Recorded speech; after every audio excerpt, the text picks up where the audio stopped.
Después de ver las propiedades del dinero en el otro episodio llamado La mentira del dinero, hemos entendido que lo que estamos usando en nuestro día a día no es dinero duro, pero fiduciario. Es decir, dinero que solo se respalda por la confianza y el control de los gobiernos y que, como la historia nos ha demostrado una y otra vez, tiene fecha de caducidad. Además, este dinero fiduciario tiene otro secreto sucio. Lo veremos hoy, pero antes tendremos que entender un poquito más cómo funciona el circuito del dinero.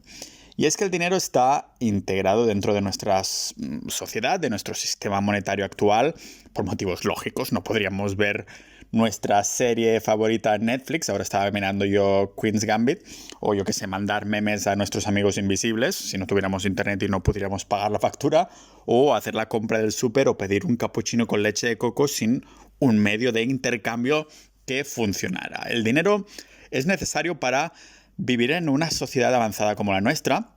Esto lo sabemos. Aún así, al igual que el capitalismo, hay muchas direcciones que se puedan tomar. Algunos caminos están más llenos de barro, de mierda que otros, pero como estamos ya en el medio, se hace difícil salir y a veces incluso decidirlo, ¿no?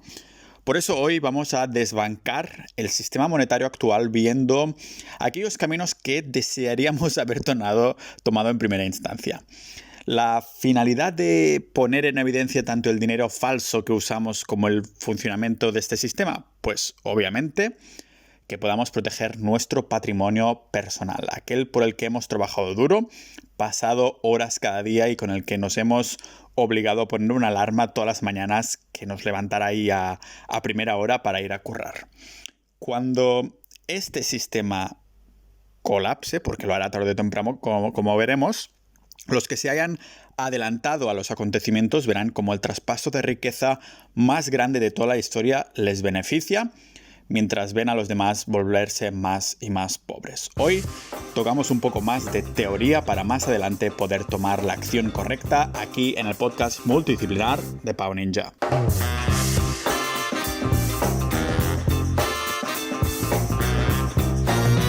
Nuestro sistema monetario actual es un monstruo de Frankenstein que se sostiene por deuda, crecimiento insostenible y una inflación tan desmesurada como artificial. Indagaremos en estos órganos podridos que se usan para aguantar un sistema monetario enfermo. Y digo enfermo porque esto es exactamente lo que es, un paciente terminal al que se le van administrando inyecciones para que aguante algunos años más. Los bancos son la enfermera, la economía el paciente y la medicina inyectada es liquidez en forma de dinero fiduciario. El problema es que estas inyecciones son cada vez menos efectivas porque el dinero va valiendo cada vez menos, ¿vale? Nos ponemos las manos a la cabeza cuando vemos que los bancos centrales crean dinero de la nada con el clic de un botón cuando hay una crisis gorda, cada década más o menos. Y ya vemos que, por ejemplo, durante la crisis de la pandemia, la Reserva Federal de Estados Unidos inyectó 3 billones en la economía de Estados Unidos y en Europa no nos quedamos atrás y hicimos lo mismo con 700.000 millones. Pero, atención, porque aquí se pone de manifiesto el secreto sucio del dinero fiduciario que os comentaba al principio, que no solo se basa en la confianza ciega entre estados, bancos y ciudadanos, sino que este dinero fiduciario es en realidad deuda. La palabra confianza se trata de confiar en que los bancos harán como los Lannisters de Juego de Tronos y pagarán sus deudas, ¿vale? Y es que estas monedas y billetes que usamos con símbolos de euros o dólares son en realidad pagarés de los bancos hacia nosotros los ciudadanos. Cuando hay una expansión de billetes y monedas, en realidad no es que se cree dinero como tal, pero más bien un reconocimiento de deuda entre los bancos centrales y los ciudadanos en forma de dinero fiduciario. Esto ya de por sí solo suena muy escandaloso, pero agarraros porque la realidad es que la mayoría del dinero fiduciario salido por arte de magia no se crea en estas expansiones que vemos en los medios que nos hacen poner las manos a la cabeza, pero en el día a día de nuestra economía. De hecho, el 97% del dinero es creado en depósitos de nuestros bancos de toda la vida, ¿no? Que también son reconocimiento de deuda, pero en este caso no del Banco Central, que imprime dinero, pero entre el banco comercial del barrio y nosotros. Una deuda a la que los gobiernos prometen que intervendrán si algo va mal, pero la realidad es que a efectos prácticos poco podrían hacer, ¿vale? Muchos datos de entrada, os lo traduzco al lenguaje ninja con una frase que se entenderá mejor, ¿vale? El dinero fiduciario que usamos en nuestro día a día no es dinero, es deuda de los bancos hacia nosotros. El banco nos debe pasta, siempre.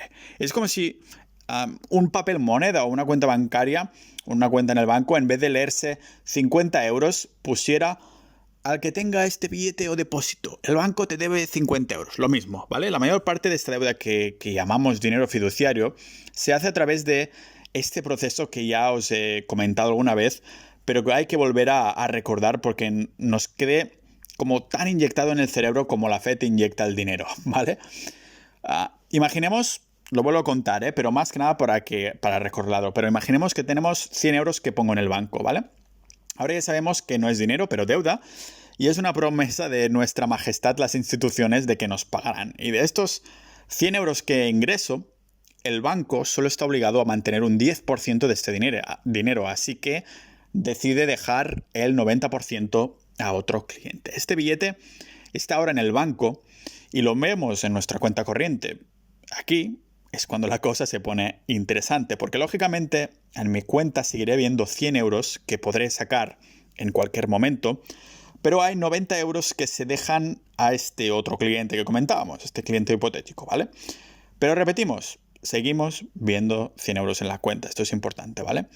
Si tanto yo como el otro cliente podemos sacar nuestros 100 euros y 90 euros respectivamente, significa que el banco acaba de crear 90 euros de la nada. Si, por ejemplo, el otro cliente se gasta los 90 euros que ha pedido, este dinero puede que termine en otro banco donde este proceso de creación sin sentido pues, se volverá a repetir, ¿vale? El banco se guardará 10% y creará 81 euros que se dejarán a alguien. Este proceso, este círculo del infierno de multiplicar dinero digitalmente se llama multiplicador monetario y es otro, intento para ocultar con un nombre técnico lo que realmente es crear dinero del aire. Martin Wolf, un miembro de la Comisión Independiente de la Banca, lo dijo claramente para el Financial Times. Dijo que la esencia del sistema monetario actual es la creación de dinero salido de la nada por los bancos privados con préstamos que normalmente no tienen ni pies ni cabeza. Si lo dejo la banca independiente, ya os imagináis, ¿no? Así que creando el 97% de dinero fiduciario de esta manera, nos encontramos que en los últimos 40 años los bancos han ido incrementando el dinero circulando en la economía en una media de un 11,5% por año, ¿vale? Se ha creado un 11,5% por año de dinero anualizado. O sea que ya os imagináis dónde va el valor de este dinero, ¿no? Lógicamente, si así es como se crea el dinero y el dinero es deuda, esto significa que la deuda se va multiplicando por igual porque al fin y al cabo es lo mismo, ¿vale? O sea que la creación de dinero es igual a la creación de deuda. Normal que todos los países tengamos récord de deuda cada año que pasa. ¿Y quién va a pagar esto? Pues su madre seguro que no, tal vez la mía o la tuya, ¿vale? La gracia es que esta estafa mundial, porque es literalmente una estafa, un esquema piramidal enorme, pero es tan grande que tarda en colapsar, ¿no? Está lejos de ser una teoría de la conspiración porque ha sido confirmada 1000 veces por organismos oficiales, instituciones públicas, ahí a través de sus webs y artículos. Porque sí, ¿vale? Todo este entramado es más público que los dramas que publica la revista Lecturas. Por ejemplo, el propio Banco de Inglaterra lo explicaba tal como os lo digo en un paper de 2014. Bueno, tal como os lo cuento yo tampoco, porque lógicamente usaron palabras mucho más técnicas, porque como más capaz de entendimientos nos metamos por ahí, ¿no? Pues menos gente se preocupará de meterse en estos temas y terminar entendiendo cómo funciona el sistema monetario actual. Al fin y al cabo, es más sencillo solo preocuparnos del número de billetes de nuestra cartera o la cantidad de números en la cuenta corriente y saber que esto nos sirve para pagar, ¿no? ¿Cómo usa realmente el colectivo que es nuestra sociedad esta deuda a la que llamamos dinero, que sienta tan bien ver en las cuentas? Pues con este dinero que hemos pedido prestado realmente, la mayoría lo dirigimos a hipotecarnos y a invertir en los mercados financieros, la bolsa, ¿vale? Hay una buena razón: los beneficios. Si se dejara para la economía real del día a día como negocios, ideas e innovación, pues dejar este dinero significaría asumir un alto riesgo, pero con pocas posibilidades de que se devolviera el dinero. ¿Por qué? Porque hay más posibilidades de que las pequeñas empresas y los individuos que necesitan dinero no paguen sus deudas. Y si el único activo que termina teniendo una persona a la que se le ha dejado dinero es una empresa sin valor, pues no hay demasiado beneficio asegurado, ¿no?, para los bancos en dejar pasta a este tipo de perfiles. Pero como hay una percepción de que tanto el valor de los inmuebles como la bolsa siempre va hacia arriba a largo plazo, toda la deuda se inyecta ahí, en los inmuebles y la bolsa, ¿vale? Porque aunque terminemos no pudiendo pagar, el banco se quedará con el inmueble, por ejemplo, ¿vale? Tenemos que recordar que los bancos no están reasignando dinero que hubieran usado en otros sitios, sino que lo están literalmente creando. Antes decíamos que hay esos dos tipos de deuda convertidos en el dinero, el de los bancos centrales y el de los bancos comerciales. Pues bien, esta creación de los bancos comerciales puede estar completamente separado del dinero base de los bancos centrales siempre y cuando los bancos comerciales dejen créditos, pero créditos que aumenten en valor. Es una idea brillante porque el propio hecho de crear dinero para comprar casas o acciones de empresas incrementan su precio, de modo que esta profecía autocumplida continuará hasta el infinito y más allá. O esto se cree. Porque los ciudadanos de a pie, ¿qué? ¿No? Pues la mayoría no conoce cómo funciona el sistema monetario actual, esto que os estoy comentando en el episodio de hoy y lo que os comenté también en el episodio de la mentira del dinero. Pero lo que los ciudadanos sí saben es que algo que se llama inflación hace que cada año pierdan un 2 o un 3% de poder de compra si dejan sus ahorros en el banco y por lo tanto nos vemos obligados a mover el dinero, a invertirlo para no perder dinero con la inflación, para batir a la inflación. Vamos, que nos vemos forzados a meter dinero en bolsa o comprando activos que alimenten aún más el monstruo del sistema monetario actual al que todos estamos sumergidos y con el que estamos viviendo, ¿vale? De nuevo, acabamos ahí de inyectar más liquidez. ¿Dónde? Lo más común, como digo, son inmuebles o unos buenos fondos de bolsa indexados como había estado haciendo yo hasta no hace mucho. Al fin y al cabo, estos dos vehículos de inversión a largo plazo siempre suben, ¿no? Sí, siempre subirán mientras el sistema monetario actual siga funcionando. La pregunta que nos hacemos todos es ¿hasta cuándo? ¿Vale? Porque es muy fácil de ver que la bolsa sigue subiendo y que nos hacemos más ricos en papel. Lo que no es tan difícil de ver es que en esa expansión de dinero ha habido una devaluación, ¿vale? El dinero se ha ido devaluando a modo de valor de las divisas a una media de un 11,5% anual, ¿no? En esta devaluación no es evidente porque todo el mundo funciona así. Es decir, que el valor de las divisas fluctúan de forma independiente por eventos y noticias, pero en el backstage todas van bajando de valor porque es la naturaleza del dinero fiduciario. O, de nuevo, para decirlo en lenguaje ninja, el papel volverá a su valor intrínseco, el del papel, ¿vale? De hecho, si lo comparamos con el oro en los últimos 100 años, el dólar ha perdido el 99% de su valor. Sí, el dólar, ¿vale? La moneda que todo el mundo considera como refugio, moneda refugio, ¿vale? Si este mal llamado refugio ha perdido ya casi la totalidad de su valor, imaginaros las otras divisas, todas en el mismo tren dirección a estrellarse, ¿vale? Pero no es evidente en nuestro día a día porque todos los países usan este sistema, ¿no? Pero como habíamos comentado, la historia nos ha enseñado que todas esas civilizaciones que usaron dinero fiduciario en algún momento o bien tuvieron que adoptar un sistema monetario con dinero duro, eso sí, o terminaron colapsando, ¿vale? Y el Imperio Romano es un buen ejemplo. Como conquistaron la mayor parte del mundo conocido, tenían que pagar esas guerras de algún modo. Los soldados no sacrificarán su vida gratis, tenían que pagar armamentos y soldados, ¿no? Así que, pues emperador tras emperador empezaron a hacer su moneda, el denario, cada vez menos valiosa, ¿vale?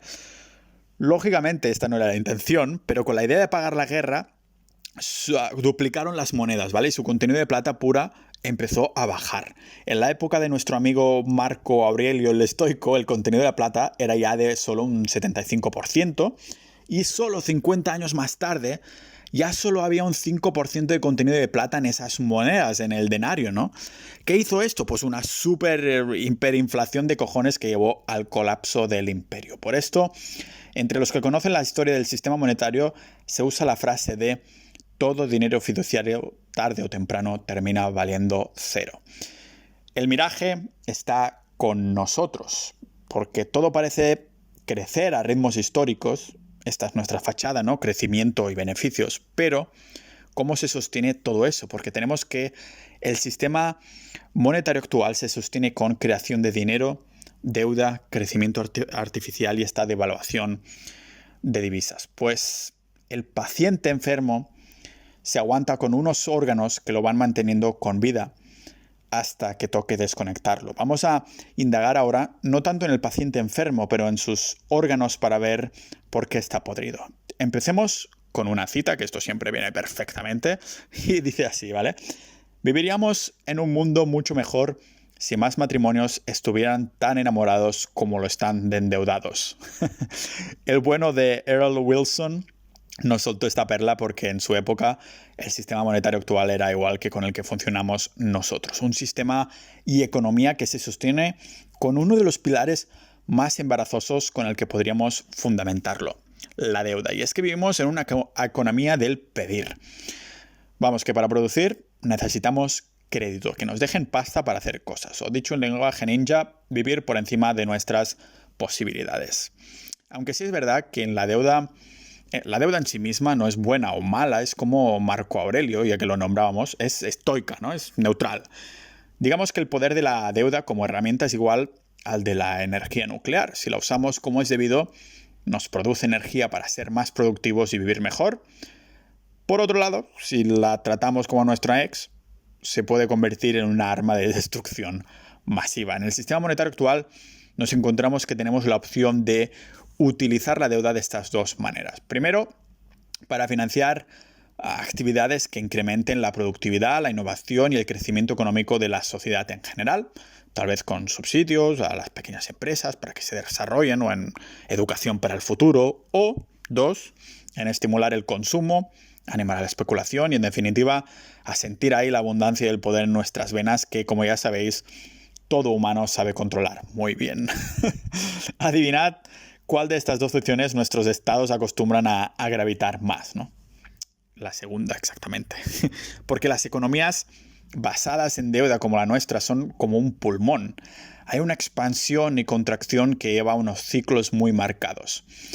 El crédito, la deuda, es el aire del pulmón, ¿vale? Y cuando se deja dinero, el pulmón de la economía puede respirar de forma momentánea hasta que se queda sin aire y vuelve a necesitar que la deuda le inyecte pasta, ¿vale? En esta inyección, el crédito da soporte al gasto y a la inversión, y esto, bueno, se convierte en más apoyo en salarios y incremento del precio de los activos, ¿vale? Esta subida, a su vez, pues lleva a poder dejar aún más dinero y gastar más en productos y activos financieros. En resumen, la deuda hace subir tanto el gasto como el ingreso por encima del crecimiento esperado normal, entre comillas, de la economía, y aquí nos creamos esta falsa visión de prosperidad. Cerca del pico de este crecimiento, llamémoslo sintético, nos encontramos con un problema de teoría, y es que la deuda se basa en la expectativa de que esta subida en la producción seguirá de forma indefinida. Eso de, mira lo que hemos crecido en las últimas décadas, ¿no? La tendencia es al alza y a una velocidad aún más rápida, esto seguirá así. Pero la deuda no puede crecer más rápido que el dinero y los salarios. Así que cuando se llega a un límite, el proceso hace una voltereta, hace un backflip, ¿vale? Bajan los precios de los activos. Los que deben pasta tienen problemas en devolverla. Los inversores, pues nos asustamos o nos volvemos más cautelosos, lo que lleva a vender o como mínimo a no invertir, ¿vale? Y esto lleva a problemas de liquidez, lo que significa que la gente intenta gastar mucho menos y se guarda el dinero. Abrimos un círculo vicioso porque si yo dejo de comprar algo, este dinero que no he gastado, pues sale de tu salario, ¿vale? Es decir, si decido que hoy no voy al restaurante a cenar porque voy corto de pasta, pues es un cliente menos que te llevas a tu negocio de restauración y cuando esto se repite, bajan los salarios, sube el desempleo, los bancos estrujan más, lo que a su vez pues hace gastar menos y en definitiva el hámster que lleva corriendo en la ruleta la ruleta se llama rueda, ¿no? En verdad, a toda velocidad ya no puede parar sin estrellarse. Y para expandir más en este concepto, para no yo indagar más, también recomiendo leer el libro de Ray Dalio en sus Principles for Navigating Big Debt Crisis, un libro que ayuda a entender el porqué de los que hemos pasado por varias recesiones económicas. Así que típicamente podemos decir, para resumir un poco esto, que las crisis de deuda ocurren porque tanto el crédito como el coste de pedirlo sube más rápido que las rentas que son necesarias para servirlo. Los bancos pues reaccionan bajando los intereses, pero cuando hay una crisis de deuda realmente gorda, incluso esto deja de funcionar porque sabemos que no hay manera de que vayamos a devolver estos créditos. Está claro, no voy a pedir dinero por muy bajo que estén los intereses. Y al igual que las muñecas rusas que sacan más matrioshkas pequeñas de dentro, un ciclo de deuda es corto, pero se agregará a una crisis financiera que será más larga en el futuro. Esto sucede porque el pico y culo de cada uno de los ciclos pequeños va siendo más y más pronunciado en el ratio de deuda-renta que el último que hubo, ¿vale? Es decir, cada vez la pasta que tenemos que devolver se aleja más de los ingresos que tenemos hasta que se llega a un punto de no retorno. Como haciendo ahí el edging, los bancos centrales intentan ponerle parches. Por ejemplo, uno de los últimos recursos que hacen es bajar a tope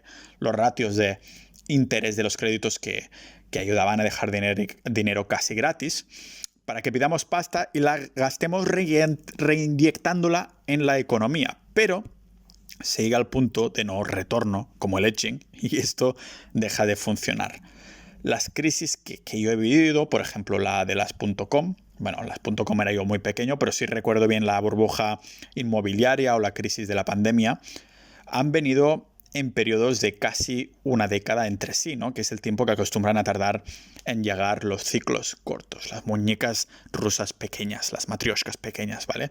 Aún así, las crisis realmente gordas que nos hacen plantear si el sistema monetario actual funciona y hasta cuándo, nos han llegado típicamente cada 50, 80 años, ¿vale? Como más tiempo pasa, pues más incierto se vuelve a estimar este periodo, ¿no? O sea que puede ser perfectamente que haya generaciones de personas que solo hayan vivido crisis de ciclos cortos y no vivan ninguna recesión de las largas, ¿vale? Esas de que hacen cambiar el orden mundial de las cosas.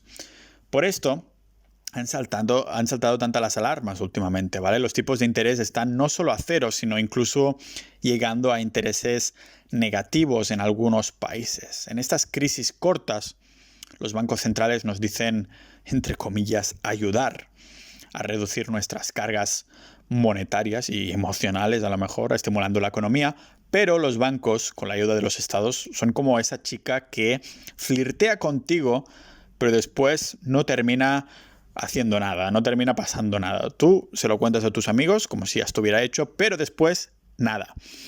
En este caso pasa lo mismo, ¿vale? Los bancos centrales también son como microondas, calientan pero no cocinan. Y es que, como ya hemos visto, saltarse la propiedad de escasez del dinero e imprimirlo a tutiplén y crearlo de la nada en cada depósito bancario o crédito hace que no se deje la recuperación orgánica de la economía, ¿no? Y se aplaza el problema. Pero ya sabemos eso de pan para hoy, hambre para mañana, porque resulta que con esto creamos otro círculo de deuda cada vez más grande que el anterior, que se va repitiendo y acumulando para cuando venga el círculo grande y nos explote en la cara. ¿Cómo? Con un crecimiento insostenible como el que estamos viendo ahora, ¿vale? Algo que ya vimos no hace mucho y que siempre recorre el mismo camino.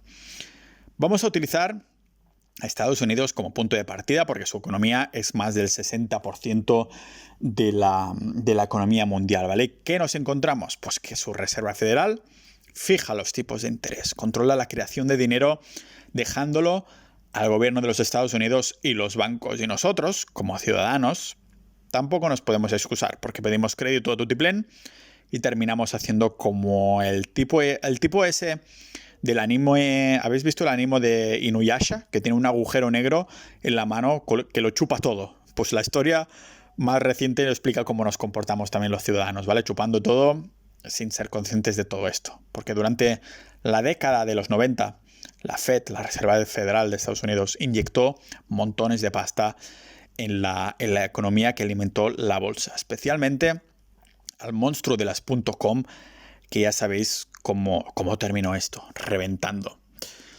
En el 2000-2001, cuando el mercado cayó al abismo, a la dirección opuesta que el desempleo, lógicamente, que subió como la erección de un adolescente, indicaba el inicio de una corrección. Los reajustes en la economía implicaban dolores momentáneos para curar un poco la herida, ¿no? Como cuando nos ponemos alcohol en el corte, ¿no? Pero ese dolor temporal era inaceptable por los políticos y los bancos centrales, porque entonces quedan mal al corto plazo, así que decidieron manipular los tipos de interés para hacerlos aún más bajos. Esto hizo que dejar dinero fuera súper barato, que más empresas invirtieran y se ablandara el desempleo.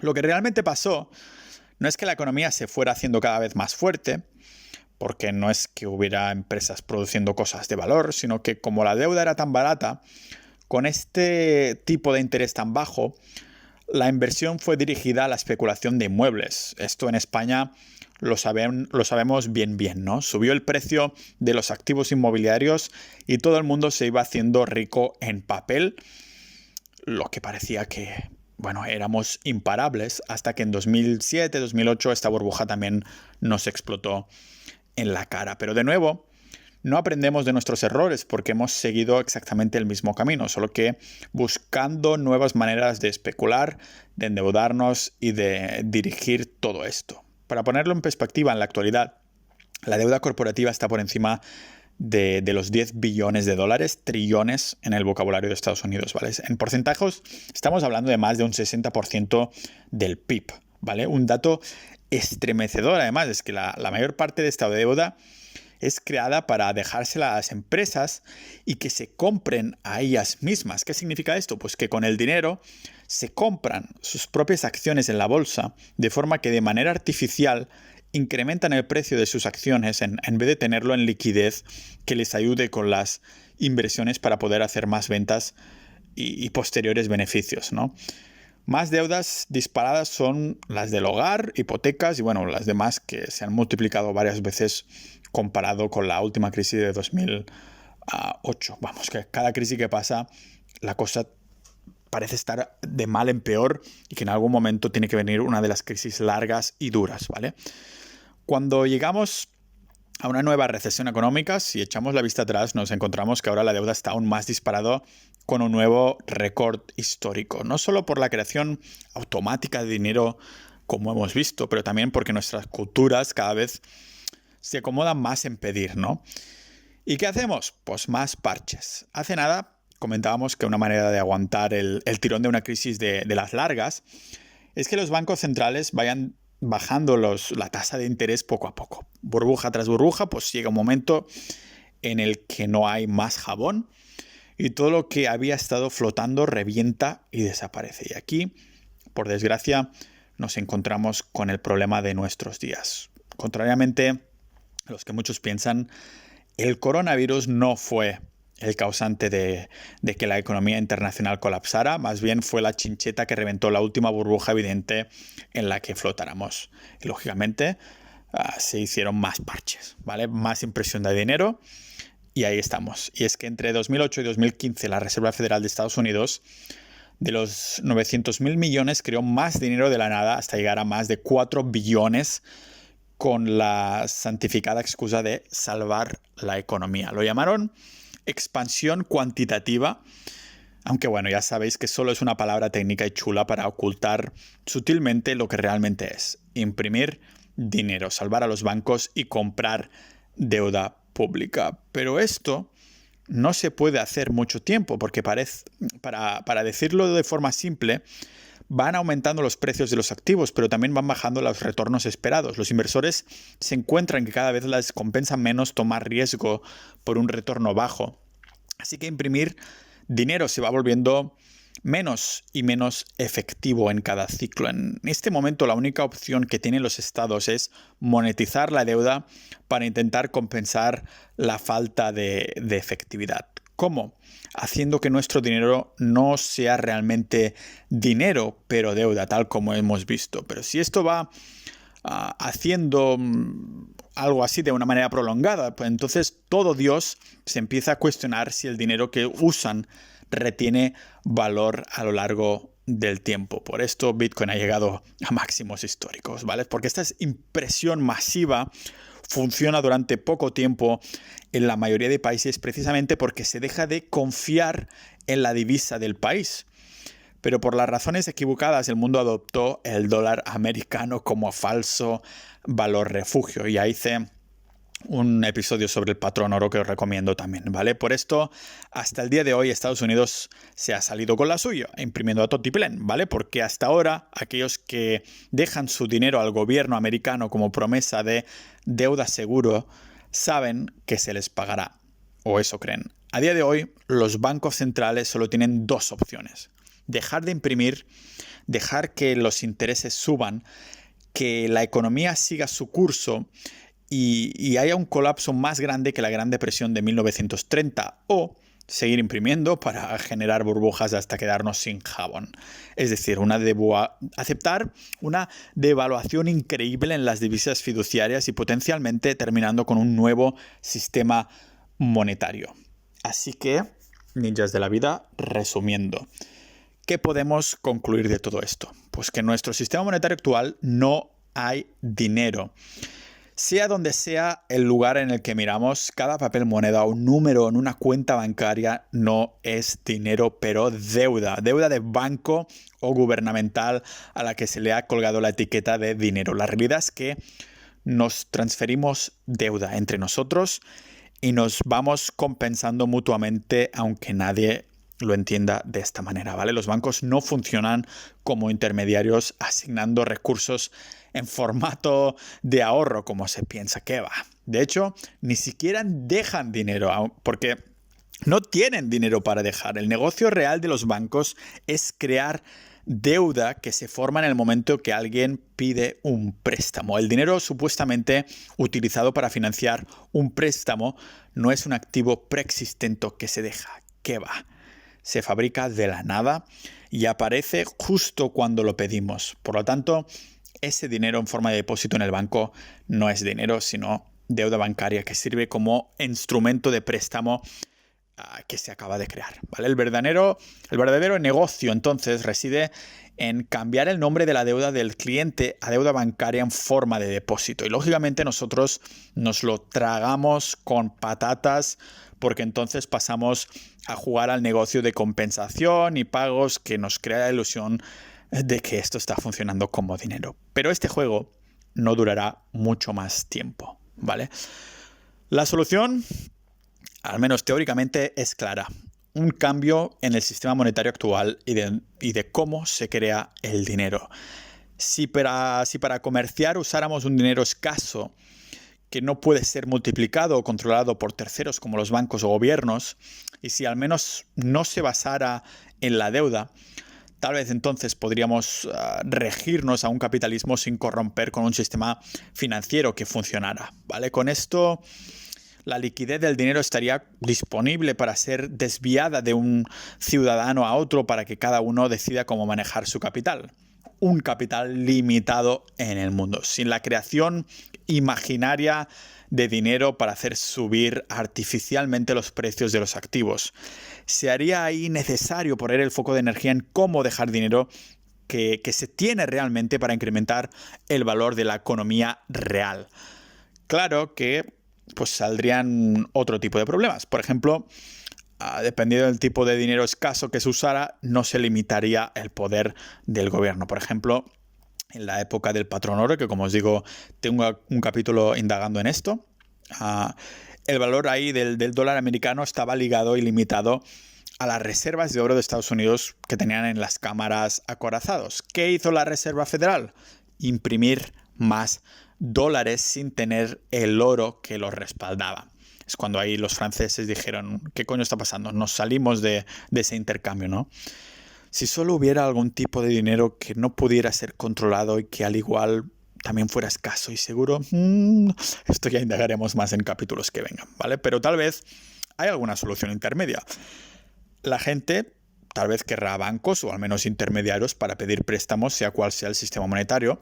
Lo que tenemos que intentar es que sea lo menos corrupto posible, que cumpla a la raya todas las propiedades del dinero que mencioné en el episodio de la mentira del dinero y que se utilice de esta manera sin especulación ilimitada. Es algo que no se puede hacer si se cumplen las propiedades del dinero, ¿vale? Si usamos un dinero duro de verdad.